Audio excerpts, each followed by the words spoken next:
boo seetloo fii ci sunu réew 100 000 naissances yu nekk 100 000 naissances yu nekk à peu près 293 décès donc mortalité maternelle bi daf fee bëri lool te seetlu nañ ni ñeent jigéen ñu faatu ñetti ñi dañoo tax ay saignement la ay hémorragie la te dañuy soxla deret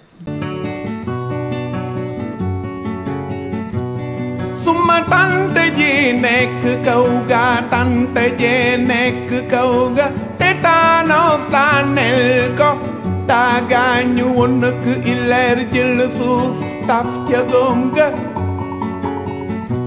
mieux vaut prévenir qu'essayer de guérir.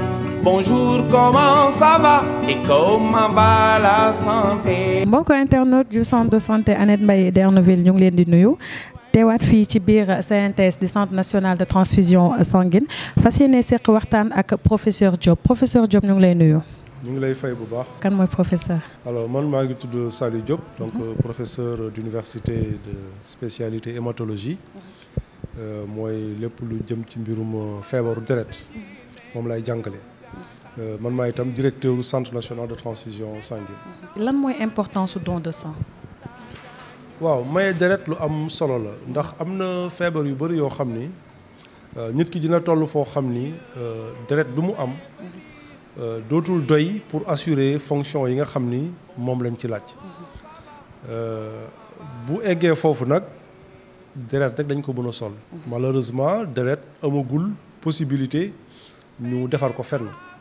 loolu moo tax deret bi nga xam ne dañ koy utiliser pour malade yooyu dañu koy jëlee ci keneen koo xam ni kooku il est en bonne santé donc mayam deret moom médicament la dañ koy utiliser pour traiter dinañ ci dellu siwaat peut-être feebar yëpp yi nga xam ni deret boobu daf ci manqué te dañ koy soxla voilà. professeur mën naa xam est-ce que ku jóg mën nga maye deret wala dafa am ay critères yu ñuy xool pour nga mën a maye deret. non comme ni ma waxee léegi ñi nga xam dañu maye deret.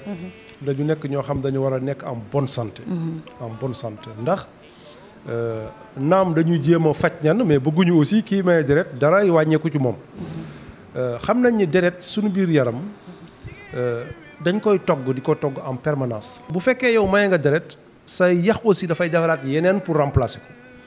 donc pour loolu il faut que nga nekk en bonne santé loolu moo tax am na ay critères yoo xam ni définir nañ ko muy d'abord ci say at il faut nga am diggante fukki at ak juróom-ñett ba juróom-benn fukki at fii ci Sénégal pour nga maye deret il faut que nga am diggante fukki at ak juróom-ñett ba juróom-benn fukki at seet nañ tamit que ñii maye deret il faut que ñu am benn poids xayma nañ ni il faut au moins 52 kilos 52 kilos boo xam ni da nga ko war a peser avant que ngay mën a maye deret il faut aussi que nga bañ a am benn feebar moo xam boo ñëwee di maye deret docteur bi na la seet laaj la ay question lépp feebar boo xam ni xaj na boo mayee deret dina wàññi dara ci yow wala sa deret boobu kat xaj na dina ko wàll ki koy jël dinañ ko seet waaw yooyu yëpp dinañ ko seet jigéen ñi tamit dinañu xool par exemple ay anémie ak yooyu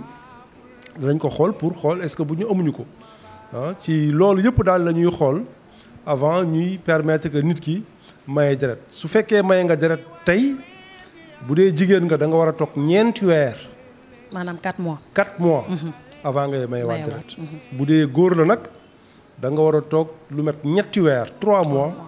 avant ngay may waat deret. D'accord. donc question yooyu yëpp dañu la koy poser. avant ñu lay permettre nga maye deret. D'accord léegi ñu constaté ne actuellement dafa am rupture maanaam par exemple hôpitaux yi dañuy ñëw fii di bëgg deret mais duñu am suffisamment de deret loolu c'est dû à quoi exactement.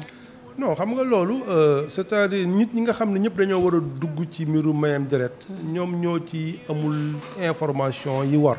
ñi nga xam ne am nañu aussi ñu am information mais bëgguñu ko def ndax dañ koo ragal wala ñu mel noonu. bu ñuy xam na fii ci Sénégal at bu nekk fi mu nekk nii war nañoo soxla lu toll ci 170 000 dons de sang. te fi mu nekk nii à peu près 100 000 dons de sang la ñu am. te 170 000 dons de sang loolu du dara. loolu ça veut dire que nga jël université yi nekk Dakar rek sax ku nekk maye benn doom benn yoon jar na mën na satisfaire besoins yu réew mi yëpp ci benn at. kon loolu loo xam ni su à notre portée. mais nit ñi lu tax nag du ñu mën a dem du tax du ñu jël seen temps pour dem maye deret mais souvent xaj na dañ ko yëgul dañoo xamul ni lii kat c'est important. souvent bu fekkee sa mbokk bi nga gën a jege kat wala ngay nekk ci hôpital yi di gis soxla yi bu dee confronté wuloo ci loolu rek yow da nga koy fàtte doo ko xam.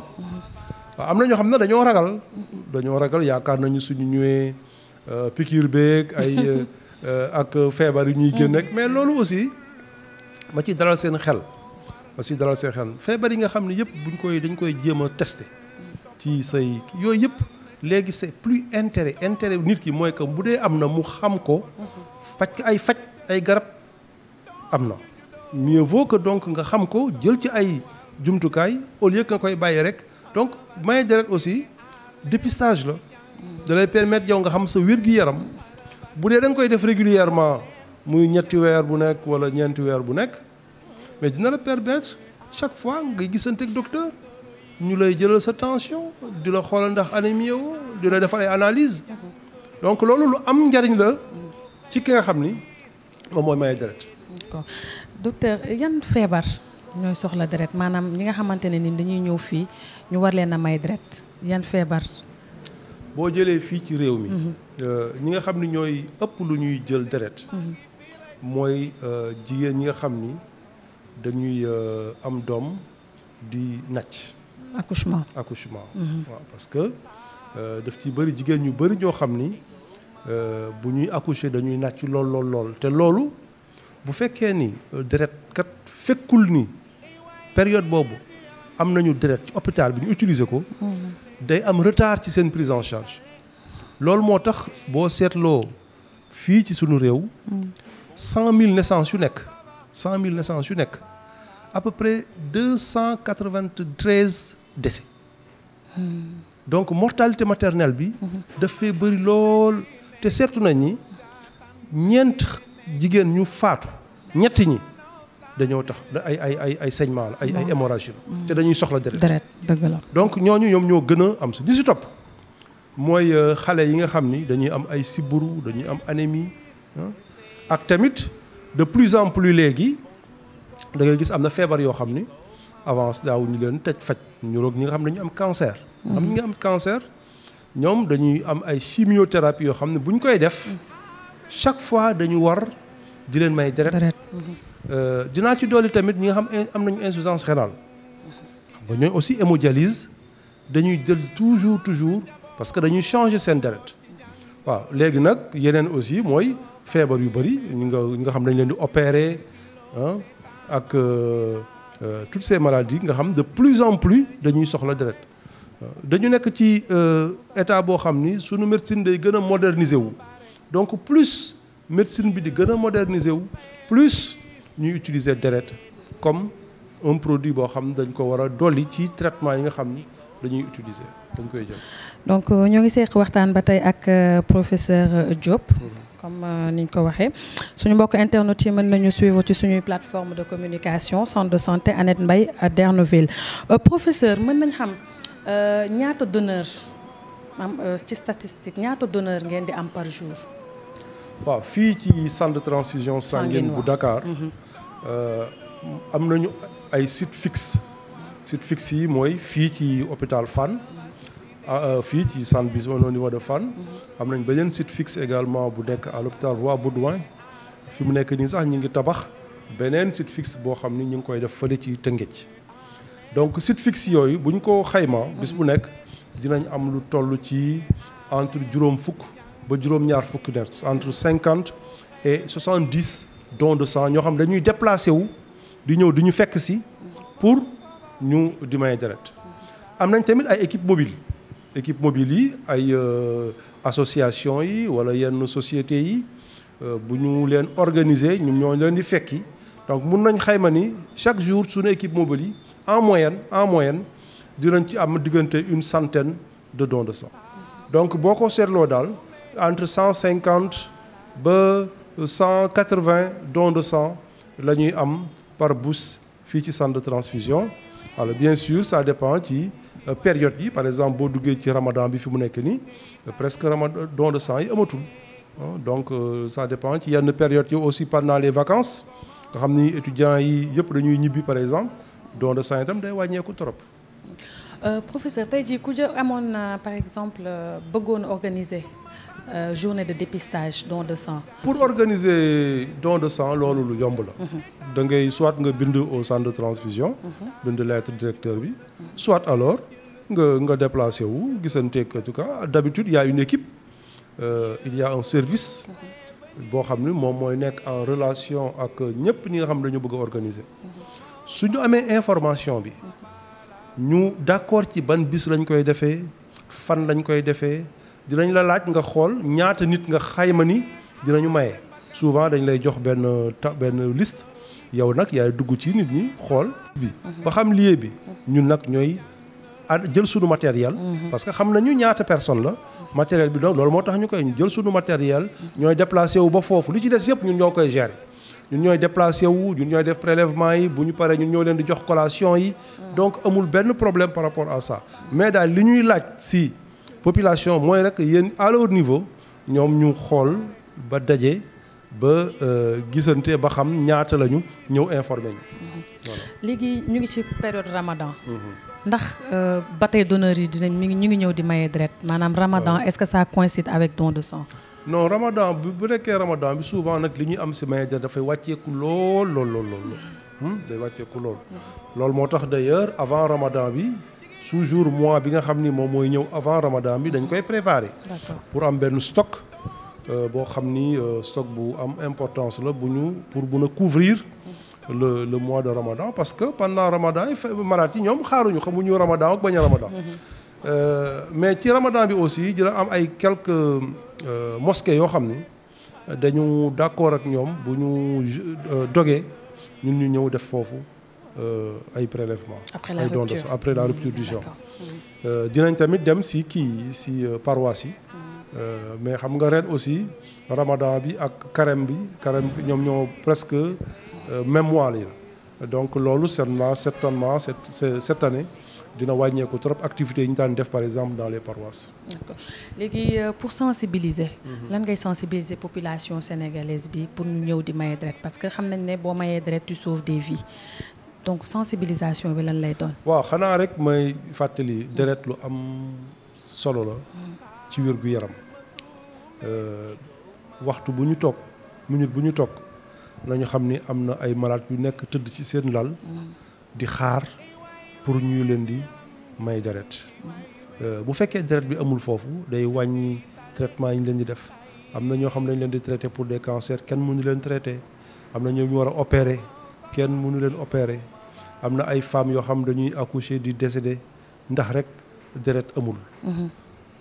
donc warugar la devoir la. pour toute personne boo xam ni am na 18 ans ba 60 ans. koo xam ni aussi.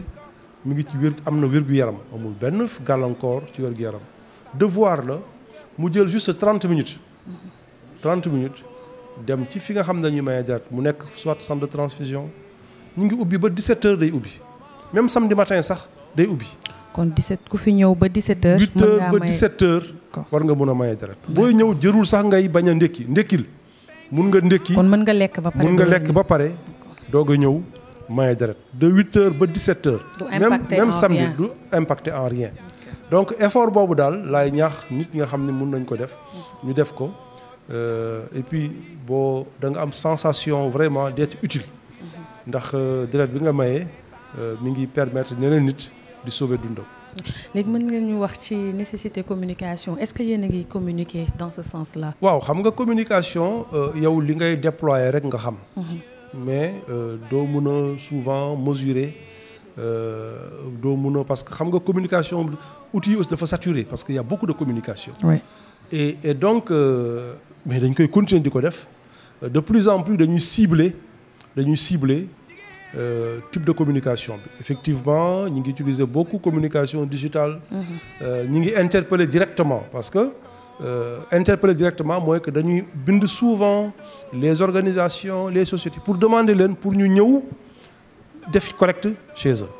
voilà donc dañuy associer toujours cette communication générale pour promouvoir le don de sang, mais dañ koy associer aussi avec des activités de recrutement. Aller donc interpeller directement les gens, les associations pour nous permettre de nous organiser ay collecte. Mais dañ ci associer aussi ñun une fidélisation mooy que ñi nga xam ne ñëw nañu ñu def tout ba ñu dellu si waat. ñu dellu si waat donc yooyu outil daal la ñu am loolu moo ñu permettre bu ñu xaymaa ci fukki at yi ñu génn at bu nekk dinañ am à peu près plus de 10% de dons de sang donc nombre de dons de sang yi dafay yokk wante comme ni ma la wax doyul. doyul donc il nous faut beaucoup de temps.